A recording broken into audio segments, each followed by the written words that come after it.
What's up, everybody? This is Tuba Solo, and I'm here to answer your questions. If you're new here, this channel is all about hiking, backpacking, and enjoying the outdoors in Southern California and beyond. If that interests you, please consider subscribing and make sure you click the bell for notifications. That way, you never miss a video. I really don't have anything planned right now.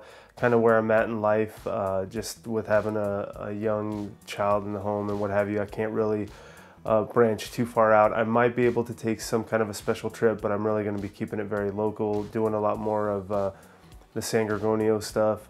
We're going to still do our annual San Gorgonio summit overnight. I plan to do Cucamonga hopefully this summer, and I definitely want to hit up San Jacinto. Last time I was there, and this is kind of a video you guys never saw, I really had some problems at that mountain, and I'd definitely like to conquer that one. I want to finish the Catalina Trail. We did pretty much the entire Catalina Trail except for the Parsons Landing Loop, and there might be an opportunity to go ahead and actually finish that this coming up here in the next few months, so I'm certainly looking forward to that. We'll see if that pans out. But you know, another place I definitely want to try out, if it's even possible for me, is actually Iron Mountain this summer. Whether I do it as a day hike or I do it as an overnight, I want to give that thing a go. This is going to cause a little bit of a stir with those that know me best, because they know I have a love-hate relationship with this particular piece of gear. But I would have to say that probably my favorite piece of gear, or piece of ultralight gear, is actually my Altiplex tent. And I know there's probably people, you know, smashing their phones up against the walls because I've talked so much in the background about my Altiplex. And there's a few people that I know right now that are they just can't believe what they hear. But I have to admit, man, I absolutely love that Altiplex tent. There's just something special about it, and as much as I want to get rid of it, I just keep coming back to that thing. It is just an amazing piece of gear, and really it's a shame that that Z-Packs doesn't sell it anymore. There's really two styles that I use right now. I use a pair of Columbia low tops. I'm not sure exactly the model of them, but I got them at the Columbia outlet. They are a very robust, like trail runner. When I'm not using those, I'm actually using a pair of Merrell Moab ventilators, some mids, and those are typically like my hiking boot. Whenever I do any backpacking, I'm usually wearing that. If I'm doing anything in snow, I'm usually wearing my Merrell Pulsates. Those unfortunately are no longer being sold either, but yeah, 99% of the time I'm probably wearing my Merrell Moab ventilators, and those have worked out great for me. For Southern California, they are absolutely perfect.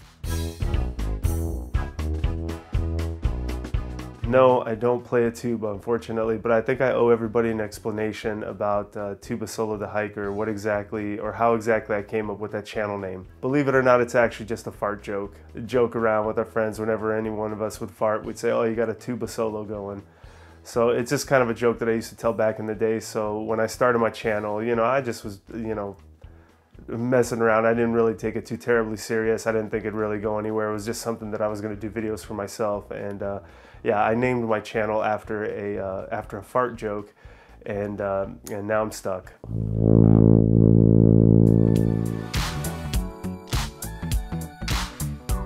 Whether it was a midlife crisis or not, I don't know, but I woke up one day and just was like, you know what? I'd like to try to hike Half Dome. And that's how it literally started. I don't know where the thought came into my head, but I started researching hiking. I started watching YouTube videos. I started teaming up with people in my local area. This is back when you can actually hit people up on YouTube. I think now you probably have to contact them through their Instagram. But that's pretty much how I did it. Yeah, I hit up people. I got into day hiking, and the natural progression from day hiking was doing overnights and backpacking. And that's really how I got into hiking and backpacking. Literally one day I said, I'd like to hike Half Dome. I'm going to talk about the first time I did an overnight. It was at Baldy, and I actually went solo at Baldy, which I would not suggest. Going solo on your first trip, but I think I felt like I had seen so many people on YouTube that I felt like I was going to be just fine. And granted, I had the most pristine weather you can have on that mountain, so you know the good Lord was looking out for me. But yeah, I would not suggest doing that, going out by yourself for the first one.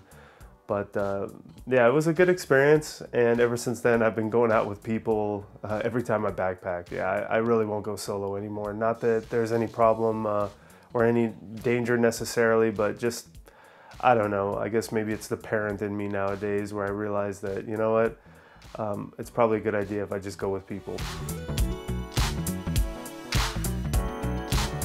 I probably have to say, believe it or not, it's going to be the San Bernardino Divide Trail. That's probably the hardest thing that I've done as far as backpacking, and probably the most rewarding thing, because I knew going into it, I knew it was going to be tough. And you know, we initially had planned to make it a two-night event. So essentially we'd be out 3 days and have 2 nights. But we were able to complete the entire San Bernardino Divide Trail as an overnight. So yeah, we started relatively early. We got you know, all the way to Anderson Flat, you know, and I'll link the video so you guys, if you guys are interested in seeing that. But yeah, we started on one side of the mountain, we made it to Anderson Flat, we got up to the summit of San Gorgonio, and actually by the time we got down to the place where we were going to camp for the second night, it was completely packed. I think maybe there was one spot that was still open, and we all had permits and what have you. And what was interesting, when we turned that corner to kind of head out, because we realized it was so packed down there where we were going to stay, another group of like 10 people were coming up, and we just happened to ask them like, hey, where are you going to stay? And they said that they're going to stay at Halfway Camp, and that's where we were going to be. And we were like, oh my gosh, where are these guys going to spend, you know, where are these guys going to, you know, post up 10 more tents? So we made the best decision. We just continued on, and actually, yeah, that's probably the most rewarding experience. I know I've done Whitney and what have you, but as far as difficulty, and probably the most rewarding thing, is actually doing the San Bernardino Divide Trail as an overnight, as opposed to doing it over 2 days. So yeah, I'd say probably that's the most exciting thing so far. Learning how to get your cadence, I think, is so important, and learning how to walk is so incredibly important. I spent a good amount of you know, time in my first couple years of hiking and the beginning of my backpacking where I really didn't realize how important that was. And probably the worst times that I've had, I can't say that I've had one worst time, but probably the worst time backpacking and hiking are the times that I was just completely, I just had no idea what I was doing. And once I started to learn, once I started to pay attention, things got a lot easier, and backpacking and hiking got even more fun than it already was.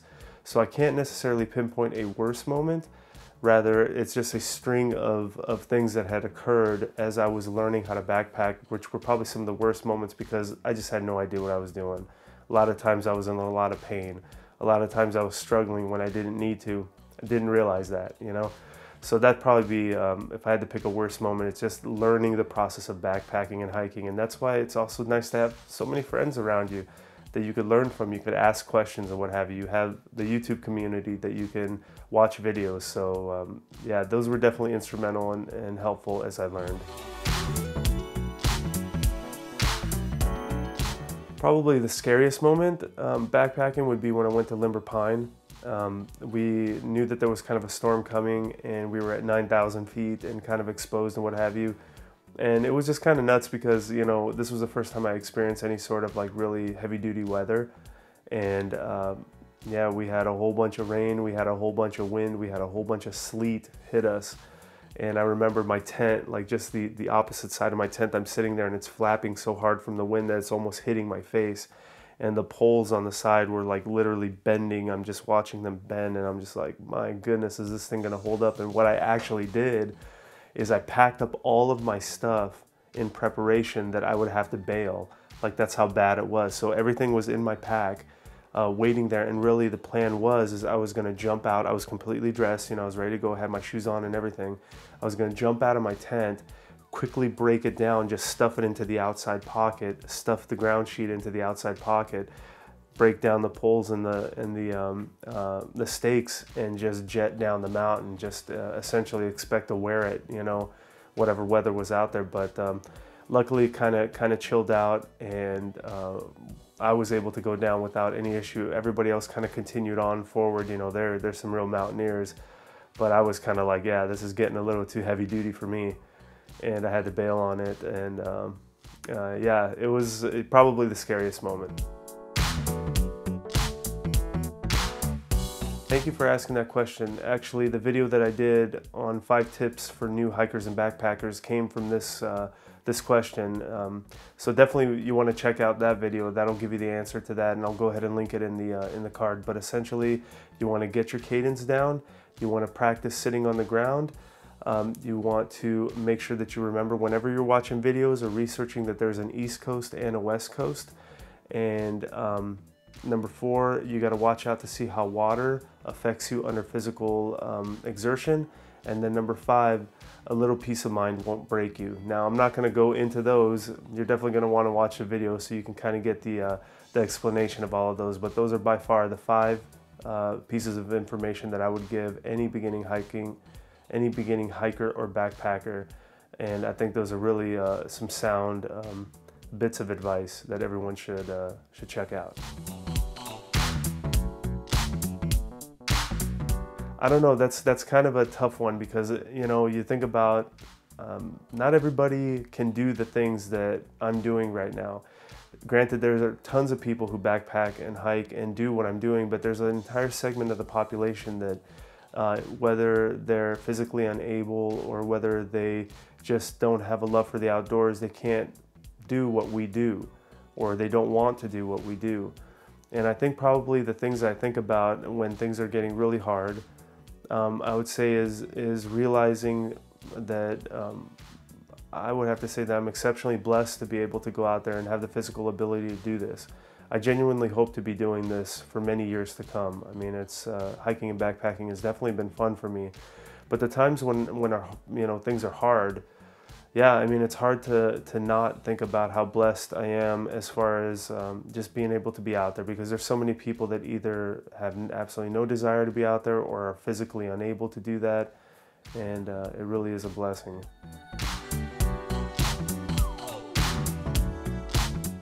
As far as staying motivated to reach the top, I would have to say that the biggest motivation really has just been the fact that I've learned how to walk, and I can't stress that enough. When you learn how to walk properly without overexerting yourself, it makes the experience so much better.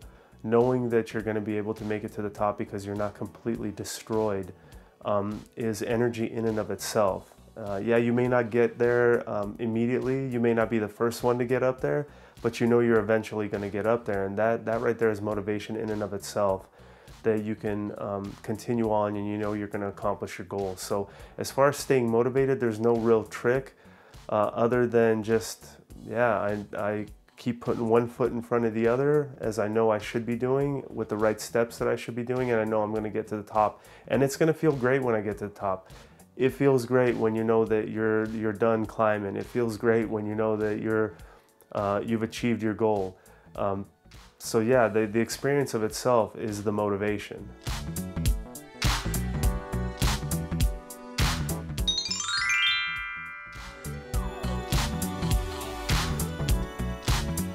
As far as the editing software that I use Adobe Premiere, Creative Cloud. I have the subscription that I use to edit all of my videos. All the picture stuff that I do in Photoshop or in Lightroom. But yeah, I am actually an Adobe buff. I don't typically use a Mac, I use a PC, and that's usually what I'm doing to edit all of my videos. It's a vastly robust program, and it takes a lot of learning, but once you learn it, it's an amazing program and very, very easy to use once you kind of get a handle on what exactly is happening in that program.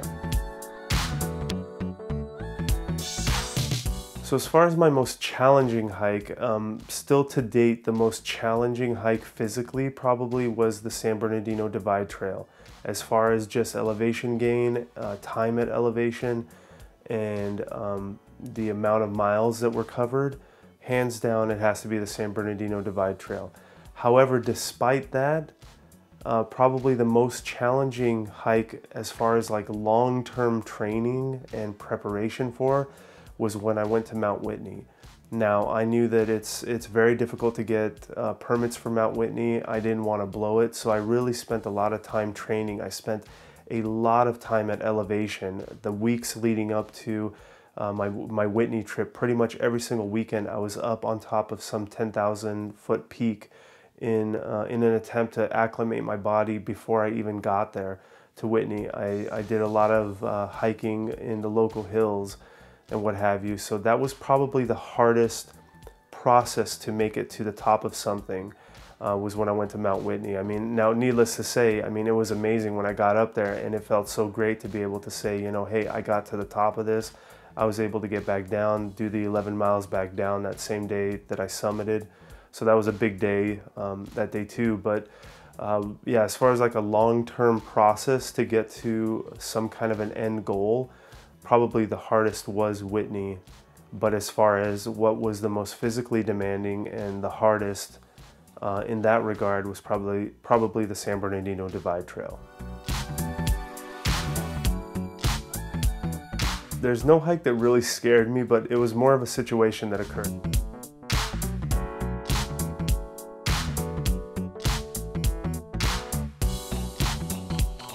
And I thought to myself, like, wow, what an amazing picture, what a majestic animal.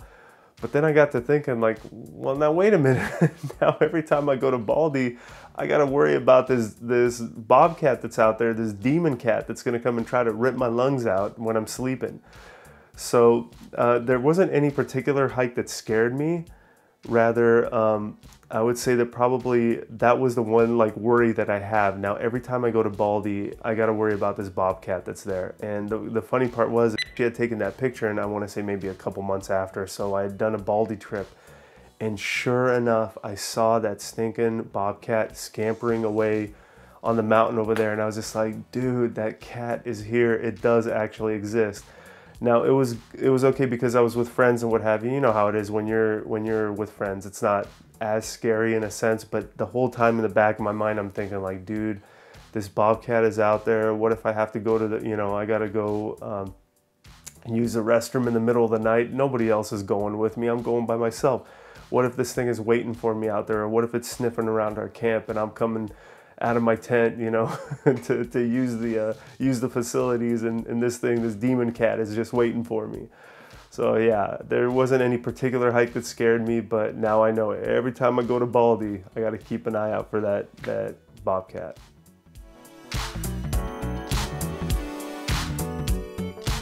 So as far as setting up a lunar solo, the best way that I found to set up a lunar solo, and I can't take credit for this, I'm going to go ahead and link the video in the description where I saw this method, and by far this has been the easiest method for me. But essentially what you do is you do the back two corners, and then you do the main ridge line, and then you do the front two corners, and then you do the back guy out, like the last piece. And that by far has been the easiest method, or has required the least amount of adjusting after the fact.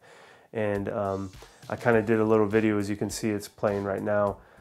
When I did this video, I wanted to show exactly how I set up a lunar solo. That's how I set up my Altiplex too, and it's worked out tremendously for me. Again, I can't take credit for it. I'll go ahead and link the video where I saw this thing, and to me, it has been by far the easiest method to set up a lunar solo. If I had like a highest goal of what I want to do with backpacking right now, it's probably the JMT. I think that would be one heck of a great thing to be able to accomplish with backpacking. I know I've talked to my friends about this, you know, backpacking. I've said this quite a few times. The idea of a through hike, I think, is maybe romantic and exciting. Like in your brain, you think like, wow, that'd be great.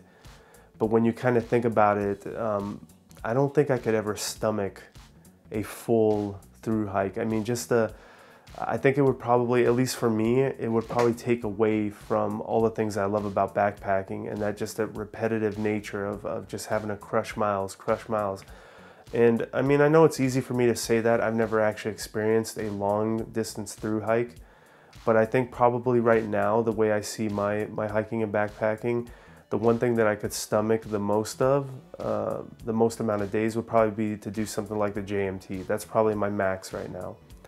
Maybe one day, you know, as time progresses, people change, but right now I don't think I could ever stomach a long distance through hike, so really the JMT is probably the dream location right now.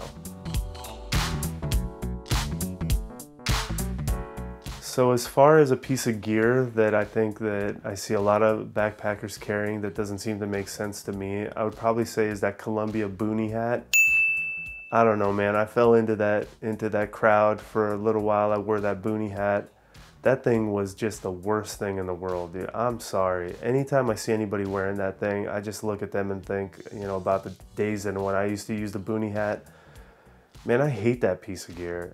Now, for me, I know I've started wearing trucker hats, and that's been the best thing for me because, you know, my head can breathe and what have you, and it's definitely got a lot of ventilation, what have you. But yeah, I mean, people would say, well, it's, you know, good to cover your ears and what have you, and I don't disagree. But for some reason, that hat has just always absolutely chapped me, and I've never understood it.